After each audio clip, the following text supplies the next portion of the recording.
Start.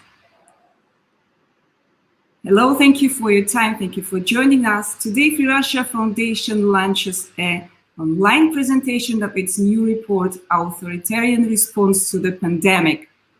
Being officially announced in late 2019, COVID-19 easily spread outside China's borders for the last 6 months, and due to the delayed response and downgraded dangers affected the majority of the countries in the world, causing a global pandemic.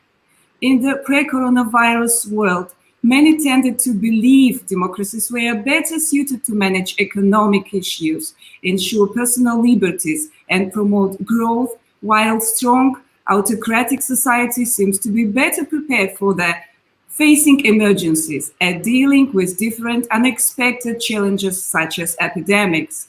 But has it proved to be true?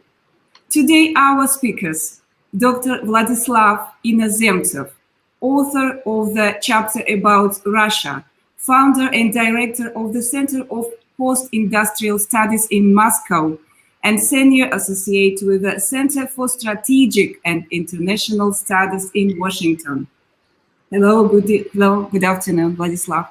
Hello, good afternoon. Look, so I am pleased to be here. I welcome all other authors who will be also talking today. As a small introduction, I will just say that the current statistics on the pandemic shows that the vast majority of the casualties and of the recorded cases are now situated and concentrated in democratic countries. First of all, it was in Europe, then it was in the United States. Now we see the outbreak of the pandemic in Latin America, while many countries considered to be authoritarian, like China, where the pandemic started, like Russia, like Belarus, Iran, and many others, officially declared much smaller casualties and in many cases even neglected the idea that the pandemic is real, like in Belarus, for example. So our purpose was to uncover the real situation in these authoritarian countries. And first of all, I would like to summarize just several points which are common to every authoritarian country we analyze. That is that first of all, there is everywhere it is a lack of information or open disinformation about the pandemic. As it was, in China, it was predominantly the lack of information, when for many weeks and even months, when the pandemic started, the Chinese government said it's just a local issue, and also persuaded the World Health Organization for neglecting some kind of dangers which were associated with the pandemic. In Russia, even Russia had a lot of time to prepare. Many officials and medical specialists said at the time that this is just a kind of, quite a natural flu, and it's nothing to worry about. And then, as we saw for weeks and first months, there were very low number of cases recorded. Then the Russian authorities made their best to say that very few people die from coronavirus in Russia. Then another numbers and figures emerged, and so we saw that the statistics, the casualty statistics, was, I would say, in many cases, completely false. So, so this is the first point, that all authoritarian governments try to disinform both their citizens and the outside world about the scope of the pandemic. The second point was that actually in all authoritarian countries, the economic measures taken to confront the pandemic were very small and even negligible. While in Europe, in the United States, and many other democratic countries, the government, pushed a lot of money into the economy and introduced a huge program for economic assistance, both to citizens and to enterprises. In most of authoritarian countries, was nothing like this in place. And so therefore, I would say that maybe even the short-term consequences in economic sense in authoritarian countries will be not so bad, but in general, in a longer perspective, I think all the democratic countries will re-emerge as economic superpowers um, much sooner than the authoritarian ones. Also, I would say that many authoritarian countries at least tried, or used this pandemic for achieving their own political goals, for introducing more, I would say, strong control over the citizens, or trying to either organize early elections or changing constitutions like in Russia, or in any other cases just to suppress the people's liberties and to grip more power, in more power, more control, more surveillance, and so on. So this is the major trends we see. Of course, it was a huge international propaganda campaign trying to depict the authoritarian countries like the most successful in fighting the pandemics, trying to shift, I would say, the responsibility to other countries like to the United States, as it was in case of China, like presenting this pandemics as something which comes from abroad. It was everywhere in authoritarian countries, saying that, the world is corrupt, the democracies are not effective to fight it, so they allowed this pandemic to happen, to spread. So therefore, I would say that the propaganda efforts of all of these authoritarian countries were well documented and quite easy to see everywhere in the world. So this is just a small introduction, and I would say that all our respected authors will present now their vision for the kind of response to the pandemic in their native countries, and so then I will make a brief summary of it. Thank you very much, Vladislav, for your introduction. And I would like to introduce Elizabeth Chen, author of the chapter about China, a researcher in US-China national security and policy issues, Johns Hopkins University graduate, worked a number of think tanks, including the All Alliance, the East-West Institute, US-China Strong, and the Jamestown Foundation. Elizabeth, thank you very much for your huge job. And please tell us about specific approach of combat coronavirus in China.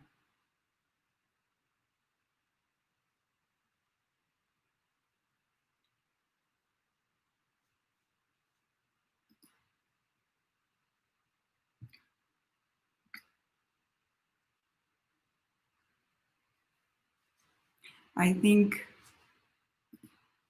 we have some problems with sound. Sorry. Yep. Can you hear me? Yeah, now. Yes, now. Yeah, please. Sorry. So I wanted to say, first of all, thank you very much for having me. I'm really honored to be a part of this report and to contribute research and analysis to it. I also wanted to thank Vladislav for your great introduction and summary of some of the unique characteristics facing authoritarian regimes' responses to the coronavirus, which are important because, as you've said, countries such as China have tried to present a strong narrative of their response to the coronavirus as being a success and a triumph, particularly in contrast to the examples of the US and other Western democracies, which have had much higher caseloads and fatalities and are still grappling with economic recovery, whereas China has been in a period of recovery and reopening back up since about mid-February. So to begin with, the coronavirus presented a major test for the Chinese state, both in the sense that it was perhaps one of the greatest crises facing the state since Mao Zedong's death in 1976, but also in the sense that it represented an important testing opportunity for a lot of Xi Jinping's authoritarian reforms, which have been taking place since around 2015. These include the expansion and modernization of the surveillance state, very comprehensive military reforms aimed at creating a more flexible and up-to-date military, and also developments in information control and censorship, which include the Great Firewall, and also censorship among telecom companies in China's domestic internet, such as Alibaba, Baidu, WeChat, and Weibo. So China's coronavirus response was, I think, a demonstration of some of authoritarian states' unique advantages in responding to a pandemic, including the mostly successful implementation of a massive and unprecedented quarantine on over 30 million citizens at the height of the prevention measures, the mobilization of state resources to produce medical equipment in a matter of weeks, and also build large-scale infrastructure projects such as temporary hospitals in Wuhan to treat coronavirus victims. China was also able to control its citizens to a greater degree, both in the quarantine measures and in suppressing dissent and information that was not presented by official government sources. This despite the resurgence in civil society, which to an extent that has not been seen in recent years. The government was able, in large part, to crack down on a lot of citizens' criticisms and also negative reporting that the government did not want pushed abroad. There were many cases of reports being published one day, taken down the next, and then repressed almost entirely within China's domestic internet regime. So in addition to these strengths, the coronavirus also demonstrated sort of inherent deficiencies in the authoritarian model in China, most crucially represented, I think, by the early delays in reporting, which were caused by an effective paralysis of local government and the disappearance of local autonomy as a result of the centralization of state powers and a very top-down system of governance. So despite China's creation of a supposedly cutting-edge early warning system, this failed because of deficiencies in the authoritarian state model.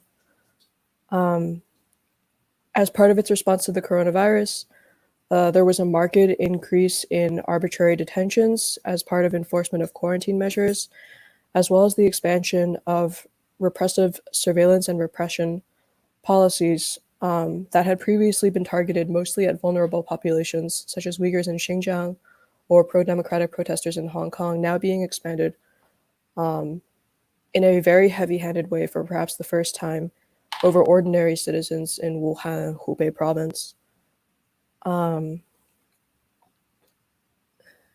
China's response was a combination of treating the virus as a as a national security issue, but also a public health issue.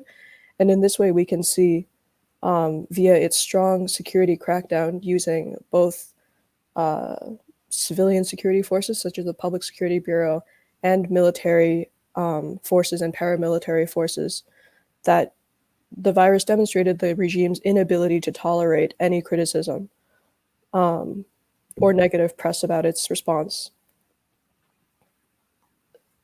So we see that the regime also exposed, or it's not the regime, sorry, the pandemic exposed fundamental weaknesses of the Chinese state, demonstrated by the quarantine's creation of a major shock to the labor supply for perhaps the first time in China's history. This is key because China's labor has long been a fundamental and stabilizing vector in ensuring economic growth. And in Q1 of 2020, we see for the first time that China experienced a GDP contraction of around 6%. This is key because the state's legitimacy has long been tied to ensuring a relentless economic growth that has now been shifted to dealing with a rampant unemployment crisis, which has still been unresolved. China's weak economic recovery has been limited with the government's hands sort of tied and unable to offer larger stimulus packages as seen in the Western democracies. because of its already over-leveraged economy.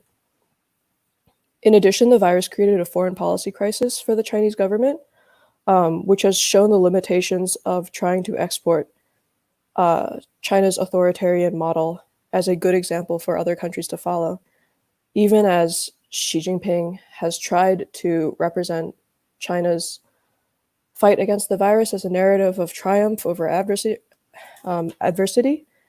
It has failed to do so because of its unsophisticated diplomatic strategies, which include aid with strings attached, the so-called mask diplomacy of providing medical supplies as well as monetary aid to other countries hit with the virus. This has been overshadowed by the fact that a lot of the supplies and testing kits that they have provided have been defective. And it hasn't been helped by the decision to take a very aggressive diplomatic tone, the so-called wolf warrior diplomacy, which has landed poorly in combination with China's inability to ameliorate outstanding issues of transparency in data reporting and cooperating with international authorities on investigations into the virus's origins.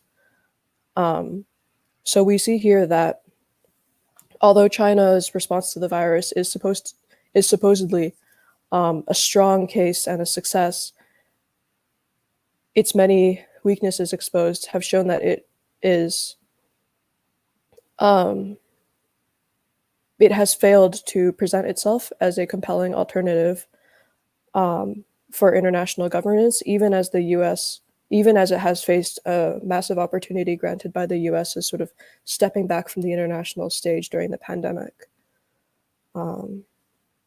It's also grappled with a major hit to its reputation because it is seen, despite the government's efforts to sort of change this narrative, as being the origin of the virus and as not doing enough in the beginning to combat and control the virus's spread. Elizabeth, thank you so much. And I would like to introduce another author, Clément Terme, author of the chapter about Iran, director of the Iran Research Program in the International Institute of Strategic Studies. Clément, thank you so much for your very interesting report. I read it with huge interest. So many actors, so many details, because we are really a lack of this information. So could you tell us about approach of Iran to combat the COVID-19? Thank you. Thank you very much, Ina. So my first point, that is difficult to assess the situation from outside Iran, because the official narrative is like in China, insists on the success of the fight against the virus by the clerical regime of Iran. And this official narrative can be promoted also by the Islamic Republic in the Financial Times. So they really avoid negative coverage of the situation inside the country. And there is this clash of narrative that was mentioned in the introduction between the Islamic Republic of Iran and the Persian media based outside of Iran.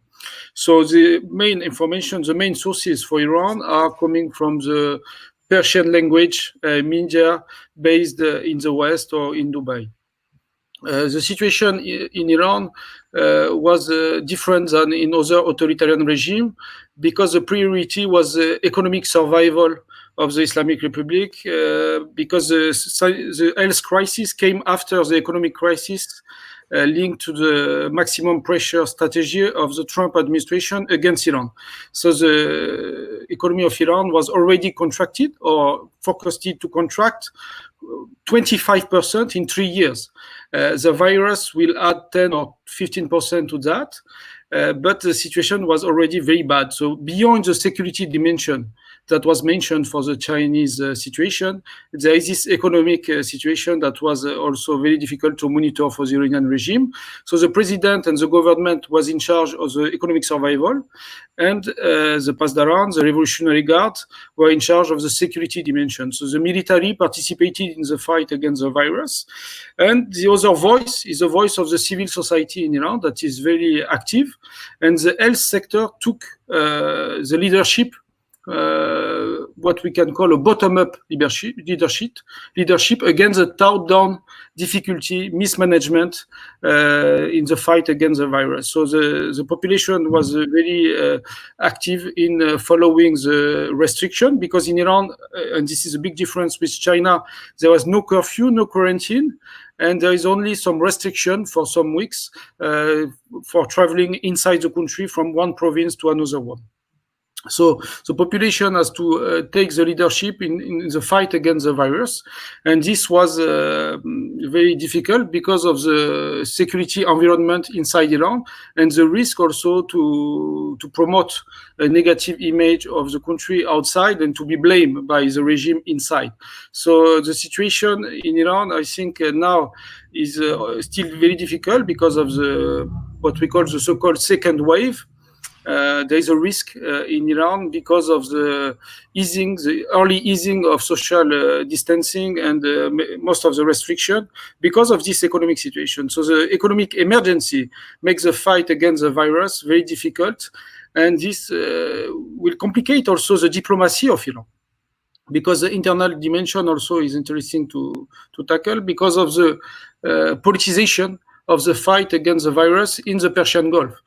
Saudi Arabia, Bahrain accuse Iran of biological aggression because the social migration continue after the start of the virus in January, and other countries accuse the Shia pilgrims going to Iran to bring the virus back to their homeland, namely Bahrain and Saudi Arabia, essentially.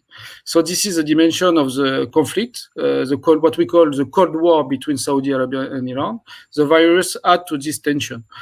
But also some cooperation, some positive trend, because UAE chose to cooperate with Iran, send some humanitarian help to Iran, and decided to start a cooperation with the Islamic Republic regarding the fight against the virus. The same for Oman and Kuwait. So neighboring countries are taking different stances regarding the situation inside Iran. The main risk is for Afghanistan and Iraq, because these countries are failed state after the US war of 2001 and 2003. And the ability of the state to control the health crisis and the circulation of people between Iran and their own land is not complete. So there is a difficulty to manage a crisis, and Iran is still a center for spreading the virus in the area. So I think that the situation will be better because of the mobilization of the population. But I will say that the civil society has two main enemies in Iran: the mismanagement of the government. This is the first one, and the second one is the virus itself. So it was a very a new step, I would say, in the crisis of confidence between the majority of the population and the institution of the Islamic Republic. And as it was mentioned in the introduction, I think in the short term, it will not challenge the survival of the Islamic Republic because of the need of stability and the need of a state also. And even if there is mismanagement, there is a state in Iran. But in the long term, this will widen the crisis of credibility of the Islamic Republic because of the disinformation and the propaganda against the US, against outside forces to justify problem inside Iran. Thank you so much, Klimo. And I would like to remind that this important report you can find also on the site Free Russia Foundation. And dear guests, you can also send us online your questions. And let me introduce our another author. This is Arseny Sivitsky, author of the chapter about Belarus. So he is co-founder and director of the Center of Strategic and Foreign Policy Studies, an independent Belarusian Minsk-based foreign policy think tank. Hello, Arseny. What is the situation in Belarus? We have heard today very bad news about opposition. So tell us the whole situation, the whole picture. Thank you. No sound. No, we have some problems with sound. Sorry. Now it's okay. Now it's okay. Let's go on, please. Thank you very much for your introduction, dear colleagues. Good evening. Yes, exactly. And you probably know that Belarus now in a presidential election campaign. And frankly speaking, the presidential elections have totally substituted or replaced the coronavirus agenda. And unfortunately, due to these reasons, the Belarusian society has been a little bit relaxed, not following the recommendations of the World Health Organization. And unfortunately, these developments could let the situation developing in very worst case directions. So I would like to start with the first argument that from my point of view, in some cases, the Belarusian authorities were behaving not in a very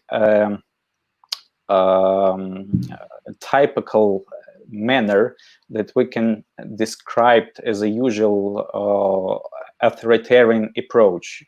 At least when it comes to introduction of a state of emergency or some types of digital surveillance or restrictions for the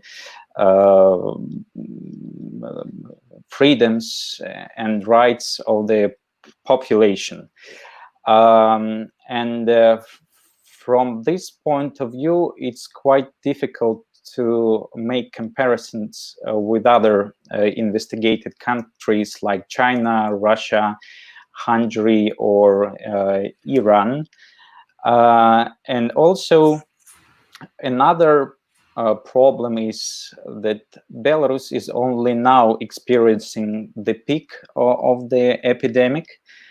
And it seems that the concluding estimations could be done only in the second or even the third quarter of the 2020 regarding the efficiency or non-efficiency of the Belarusian authorities' response to the coronavirus. However, I would like also to mention two paradoxes of the Belarusian authorities' response. So, on the one hand, on the rhetorical level, the Belarusian leadership simply denies the gravity of the problem. You probably know that Alexander Lukashenko, Belarusian president, claims that there is no any threat of coronavirus pandemic, that it is only a psychosis. So initially, his position was characterized as a dismissive anti-alarmism. And probably you also know about his personal medical advices in which he recommended to work in the fields, driving tractors, drinking vodka, and attending sauna. However, on the other hand, the national health care system was involved in tackling the problem since the very beginning when the coronavirus arrived in Belarus in the end of February, despite controversial official statements. Actually, Lukashenko was holding almost every week consultations and meetings with officials regarding the epidemiological situation in the country since the beginning of March. But occasionally effective anti-epidemic measures, including, for instance, large-scale testing, isolation of COVID-infected patients and their contacts of different levels, or introduction of special regimes on physical distancing in the state and private enterprises, were devaluated by shocking and sometimes controversial decisions of the government, like refusal to postpone the national football and hockey championships, or an army parade to celebrate the 75th anniversary of the Soviet people's victory in the Great Patriotic War on 1941-1945 on May 9. Another paradox, from my point of view, is a controversial public perception of the Belarusian authorities' anti-COVID response strategy. Although majority of Belarusians considered the authorities' reaction to the coronavirus pandemic to be insufficient from the epidemiological point of view, they didn't advocate a total lockdown that was experienced by many European countries. And from my point of view, it can be explained by the fact that Belarusians haven't yet experienced all dramatic epidemiological consequences, but already faced negative economic implications of the so-called corona crisis. Nevertheless, the strategy of the Belarusian authorities regarding the coronavirus epidemic has undergone significant change, primarily under the influence of the development of the epidemic itself, reaction of the civil society that contributing a lot to provide assistance to the national medical health care system, but also surrounding countries. I can describe this strategy in terms of Lukashenko's goal to contain negative consequences of the corona crisis in different dimensions. First of all, preventing panic within society, and this goal could explain the very significant lack of transparency, misinformation and disinformation, then preventing collapse of the national economy, and escalation of the epidemic itself. As for now, we can see that Lukashenko is not very well successful in achieving these goals, since the epidemic has gone out of the control, and it is still continue to deteriorate. Although officials claim that the epidemic has begun to decline, results of our simulations based on the SARE model, as well as some other predictive monitoring systems, including developed by the Chinese specialists, gives at least 1.5–2 times higher figures of new daily cases than the official statistics. So it means that when Lukashenko will be holding the presidential elections on the 9th of August, so he will probably face the negative consequences of the epidemic in terms of death toll, but also dramatic economic consequences. When it comes to the economic response to the so-called corona crisis, and I would like to agree with Dr. Inozemtsev that it was completely insufficient in Belarus, although authorities adopted some anti-crisis decrees, but they provide only some tax holidays, rent-free periods, and moratorium on increasing rent rates. Private business was given an opportunity to switch to another taxation regimes in the course of the year. So we have already faced the recession in the first quarters, already before the global coronavirus outbreak and its negative consequences. And this decline in GDP was motivated primarily by the difficult and unstable political and economic relations between Belarus and Russia. And it seems that there is no chances that these contradictions will be solved before the presidential elections. So Lukashenko will probably meet the negative consequences of the economic crisis also by the date of the presidential elections.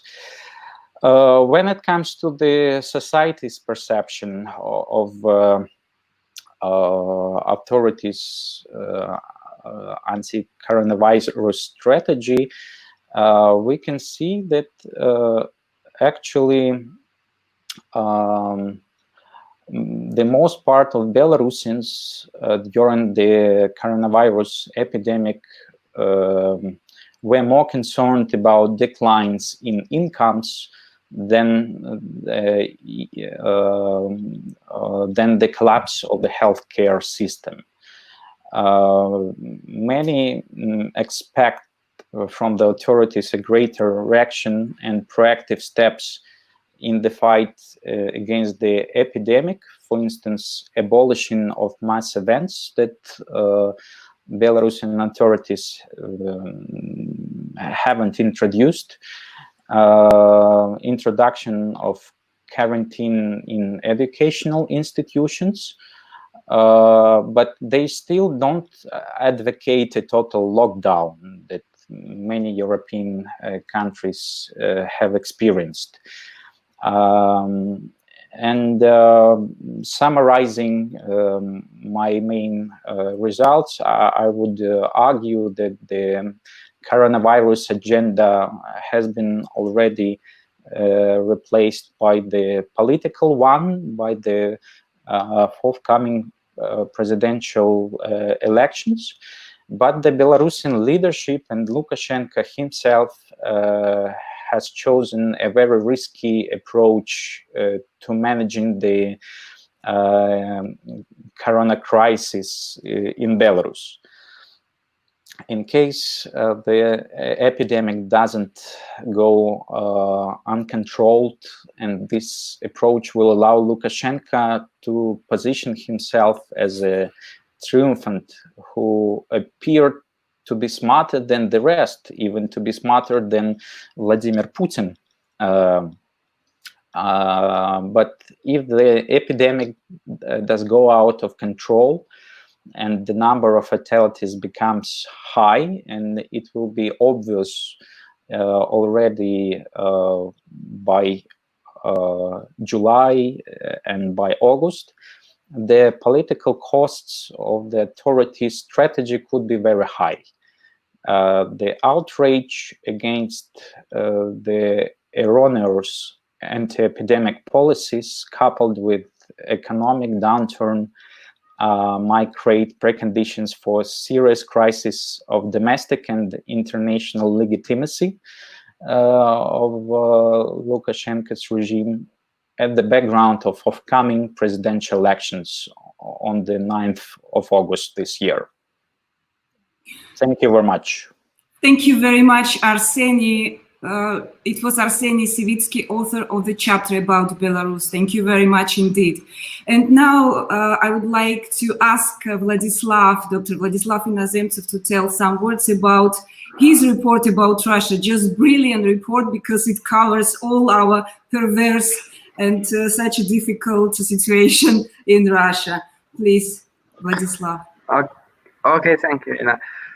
I would just mention several major findings which are already in this report, which can be found there, and I encourage all our viewers to download the report and to look for details there. So first of all, I would say once again that Russia was in a position allowing it to confront a pandemic very successfully, because it was more than 2 months since the first cases erupted in China to the time when they arrived in Russia. Moreover, the pandemic started with several Chinese citizens who were diagnosed with COVID as early as in January inside Russia. They were treated, they recovered, and they were sent back to China.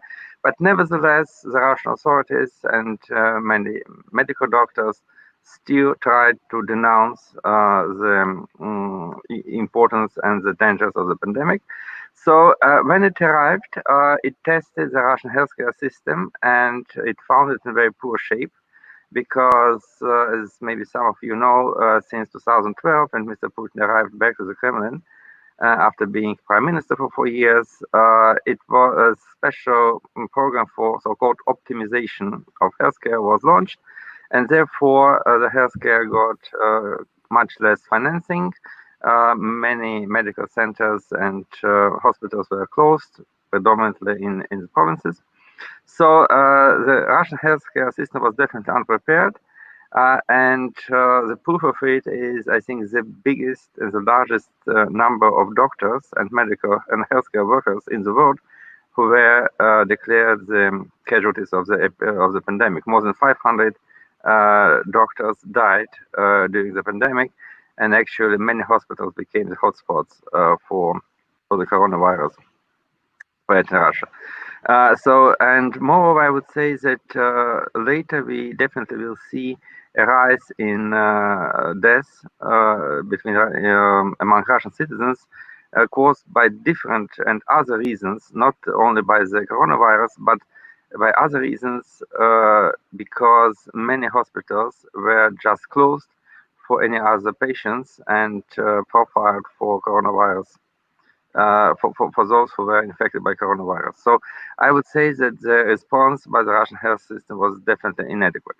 So the second point which I would like to mention is that the Russian government was, I would say, the one which disseminated most of misinformation about the COVID-19 scope in Russia, because till I would say the mid-April or even the second part of April, the government stated that there was very few cases, and actually the closure of the Russian economy, which was announced by Mr. Putin on March 28th, was announced at the time when there were around 1,000 people infected officially all over the country, with only 4 dead.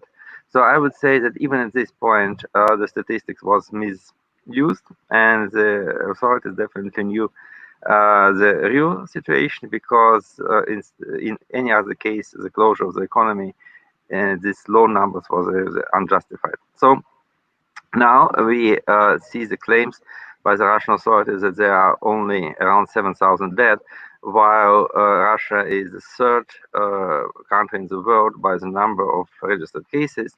So therefore, I would say that many reasons support our hypothesis that the real number of deaths is at least 3-4 times higher.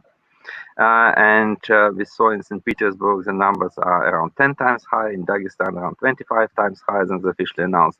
So I think it should be a huge work done by both Russian and international experts to find out what are the real consequences of the pandemic, because the official statistics cannot be trusted at all. Another point is that, as everybody told here today, as many other authoritarian countries, authoritarian governments, the Russian government actually neglected the interests of the people, and the whole economic stimulus package, as we call it, was definitely less than 3% of GDP, compared to 11-12% in Europe and the United States, while many of the measures which were announced are still on hold. And for example, for most affected industries like transport, air companies, so the measures were announced that the state will help them, but no money were disbursed as of today. So therefore, I would also say that not only it was a huge economic fault by the government, but during this pandemics, in many areas of Russian economy, and in the healthcare, definitely the first place, the corruption was on the rise, and we recorded a lot of, huge and very telling examples of all the market, I would say, oriented measures which were neglected, and many companies who were close to the government benefited a lot from coronavirus spending. The next point is that the regulation which the government imposed, both on the federal level and most of all on the regional level, because Mr. Putin said to the governors and to the regional leaders that they are responsible for the majority of measures how to handle the pandemic. So all this and major part of this regulation were quite unprofessionally made and managed, because, for example, in Moscow and many other Russian cities and territories, the people were obliged to register online on different systems and to get by their mobile phones or otherwise to get digital permissions to leave their houses. And this was actually, a kind of paranoia among the Russian regional leaders. While, for example, there were no any kind of regulation asking people to wear masks or hand gloves. It was just, that you should be controlled by the government where you are heading, and how healthy you are, or how I would say. How protected you are from the other people. It was definitely not the main issue. Funny enough, when Mr. Putin announced on the May 11th that the country is just reopening, on the May 12th, Mr. Sobyanin, the mayor of Moscow, introduced a compulsory mask wearing situation in the city of Moscow. So after the officially the pandemic was over, the mask has been decreased as an obligatory measure. Another point is that actually the Russian economy suffered so much, and the Russian political purposes, like the changing of the constitution, the upcoming early elections for the State Duma in December, or regional elections in September. So all these events forced the Russian government to reopen the economy at the time when the pandemic was at its highest. When Mr. Putin spoke to the citizens on May 11th, it was the very same day the most number of new infections was recorded in the country. And since that time, so starting from mid-May till now, the number of daily recorded deaths has risen by around 70%. And everybody now says that we are already we have left pandemic behind. that we are recovering, that everything is stabilizing, and everything is fine, it's okay, it will be even better. So this is actually unexplainable situation from any logical point of view. And I would say that many independent experts now question the current statistics of new cases, quite arguably. And moreover, during last 10 days, 15 days, the number of new registered cases is up 30-40% in more than 15 Russian regions. So it's maybe it can be called the second wave, maybe it's just the ongoing first wave. It's not about the terms, it's not about the notions, but nevertheless, it's a fact that the pandemic is far from over, that we are maybe not in the worst time of it, but definitely it can backfire, and all the reopening of the economy can well backfire. So therefore, I would say that, of course, as I told before, a special interest is to study how the Russian government projected its vision of the pandemic and its successes in fighting it for the international audience. The Russians initiated special, help or assistance operation for different foreign countries, from Serbia and Italy to the United States, pretending that they have the very best healthcare in the world, and they can not only cope with the pandemics inside their country, but they can effectively support other nations in their fight with COVID-19.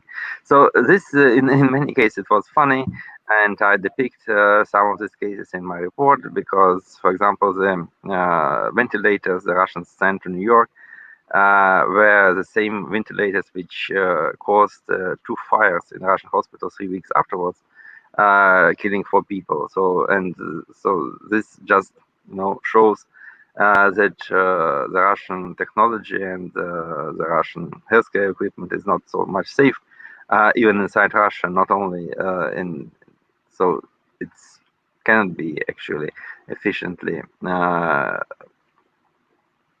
used in modern healthcare facilities.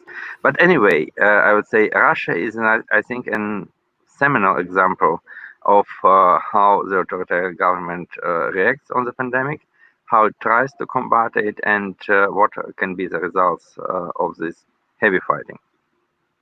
Vladislav, thank you very much indeed. And I have a short question to every authors, and please could you respond briefly, shortly, in 3 minutes, each author. The question is, could you please describe the difference between free society and authoritarian regime, and how we can emphasize this difference and the strong sides and weak sides? Because after this propaganda, after this fake news and misinformation, the whole society is confused. What is good? What is bad? Would you be so kind to tell this in just briefly in 2 words? Vladislav, please. Sorry, it started me. I would say that, look, for me, the major difference between the free and democratic society and authoritarian society is not about how technically they cope with the pandemic. It's about how it's about the willingness of the people, first of all, to actually to make themselves safer, and to comply with quite useful regulations the government imposed. For example, in many countries there were no obligatory, order to stay home. It was no penalties for breaking this regime. It was no, I would say, police enforcement of this regime. It was just voluntarily, but people understand what is necessary to do. It was a kind of social, I would say, understanding of what should be done. And so therefore there was much less curtailing of liberties and freedoms in democratic society, which actually produced quite successful results, as we saw in Germany, in many other European countries than it was, for example, in Belarus and in Russia. Thank you very much, Vladislav. Arseny, what do you think? From my point of view, the main difference is the transparency. Because in case of Belarus, our authorities haven't provided any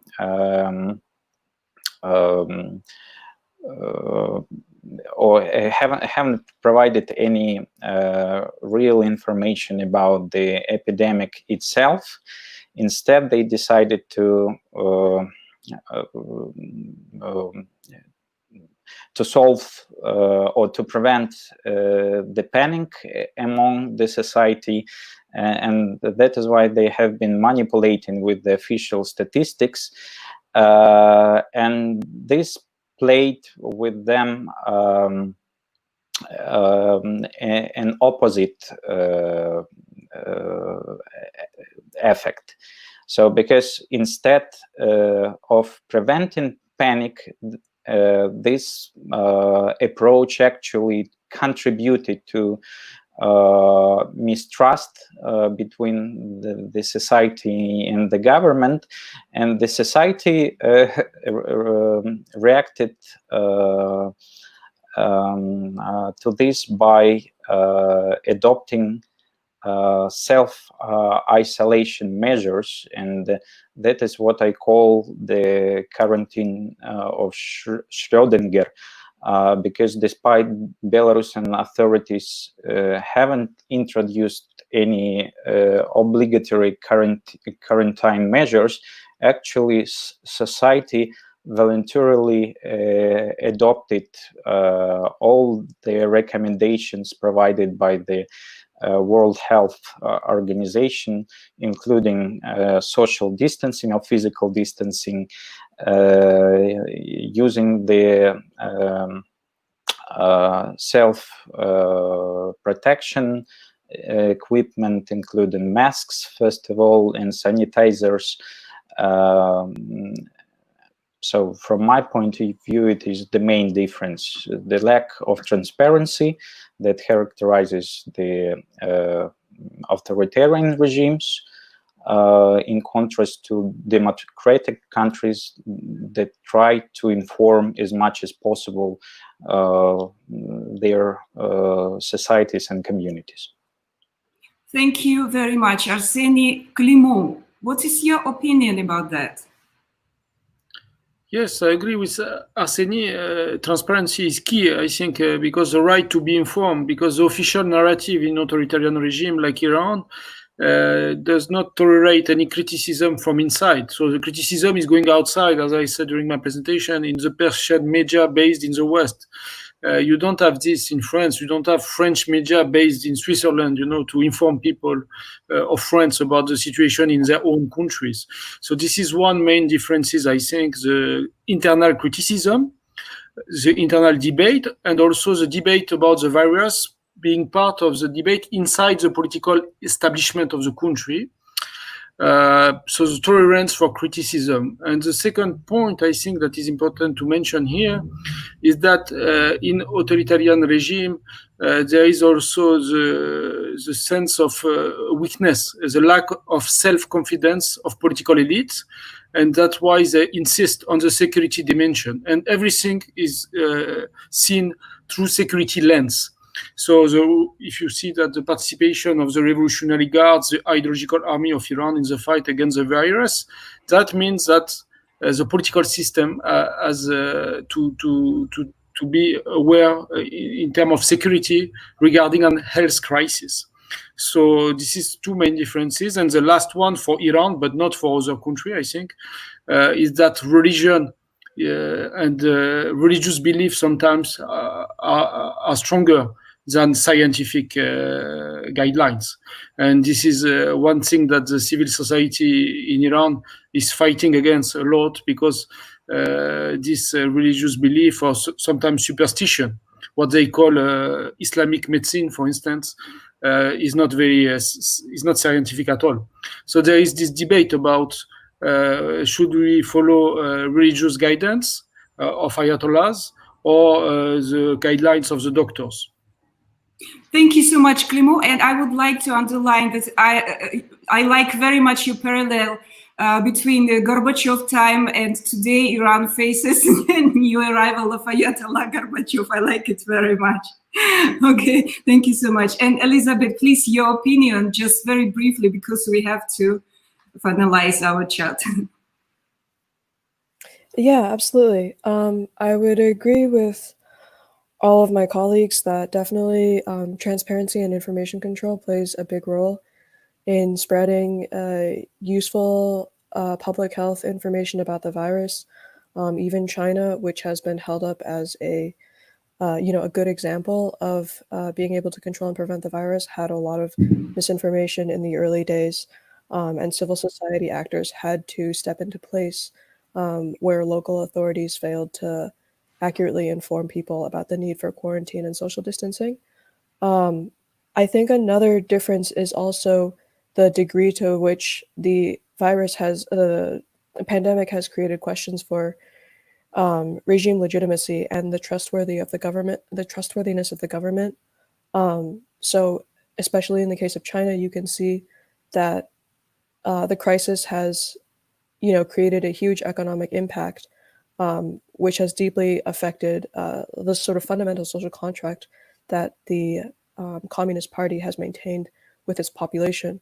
So even though, China has arguably managed to control the virus and has enacted good procedures to deal with secondary waves of infection, the government's legitimacy is more in question now than it has been for a long time because of the close connection between sort of the government's ability to provide, economic growth versus its and economic liberalization versus its insistence on maintaining tight political control and preventing people from, being able to access information and make decisions for themselves.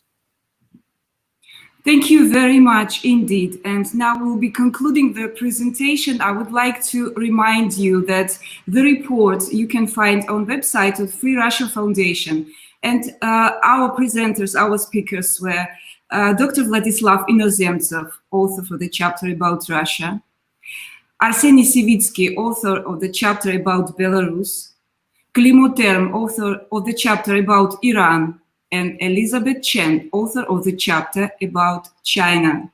Thank you very much for being with us. I'm Ina Kurechkina from Prague. Bye. Yeah, thank you. Thank you. Bye. Thank you.